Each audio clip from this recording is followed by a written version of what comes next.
உங்களுக்கு நல்ல அவுட்புட் வரணும், வாக்கின் வரணும். ஒரு மிஸ்டேக்கா நீங்க என்ன பார்க்குறீங்க? அந்த ரீட்டெய்லர்ஸ் கிட்ட இந்த மாதிரி மிஸ்டேக் இருக்கு. ரொம்ப ஓவர்லோடடா வச்சிருக்காங்க. இல்லன்னா ரொம்ப ஃபியூ இல்ல. பீப்பிள் தான். அதாவது மேக்ஸிமம் ரீட்டெயில் என்னன்னா, போய் டோர் ஸ்டெப் ப்ரமோஷன்ஸ் பண்றது ஒரு மேஜர் இதா வச்சிருப்பாங்க. இன்னைக்கு நிலைமைக்கு அது பெருசா ஒர்க் ஆகுறதில்ல. ஓகே. டோர் ஸ்டெப்னா நம்ம போய் நோட்டீஸ் நோட்டீஸ் குடுக்குறது. குடுக்குறது, ம். அந்த மாரி இதெல்லாம். அது நெறைய வேஸ்டேஜஸ் தான் நடக்கும். அது நம்ம பீப்பிள்ஸோட இத பொறுத்து தான். சரியா பண்றவங்களா இருந்தா ஓரளவு கொண்டு போய் ரீச் பண்ணுவாங்க. ஓகே. ஆனா அது என்டையர்லி ப்ராடக்ட் ஃபோக்கஸ். அத ஒண்ணு குடுத்து நீங்க வாங்க அப்படின்னு இது பண்றது. பட் அது ஏதாவது ஒரு ஈவென்ட் இன்வைட் பண்றாங்க, ஏதாவது ஒரு நாலேஜ் குடுக்கணும்னு நெனைக்கிறாங்க, இல்ல கஸ்டமருக்கு ஏதாவது பெனிஃபிட் குடுக்குற மாரி ஒரு வாக்கின் உள்ள எடுத்துட்டு வரணும்னு நெனைக்கிறாங்கன்னா, அது ஒர்க் ஆகும். ஓகே.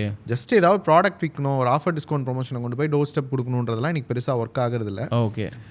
நீங்க ரெக்ரூட்மெண்ட் பத்தி சொன்னீங்கன்னா, நான் என்ன சொல்லுவேன்னா, ஒரு ஒரு ஒரு டீம் அப்படின்னா, மார்க்கெட்டிங் டீம் அப்படின்னா, மார்க்கெட்டிங் டீமுக்கு ப்ராப்பரான ஒரு ஒரு சிஸ்டம் அவங்கள்ட்ட இருக்கணும். ஒரு ப்ராசஸ். ஏன்டா மார்க்கெட்டிங் டீம்னா start to end every day, every week, every month இதெல்லாம் பண்ணணும் அப்படின்னு டாஸ்க் இருக்கணும்.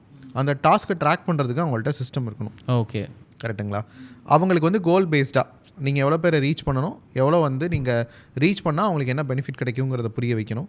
சேல்ஸ் டீம் அதே மாதிரி எவ்ரி டே வந்து நீங்கள் எவ்வளோ சேல்ஸ் டார்கெட் வந்து க்ளோஸ் பண்ணணும், அதுக்கு என்ன உங்களுக்கு இன்சென்டிவ்ஸ் பெனிஃபிட்ஸ் இருக்கும் அப்படிங்கிறதெல்லாம் கோல் பேஸ்டாக எடுத்துகிட்டு போனாங்கன்னா நல்லாவே ஒர்க் ஆகும்.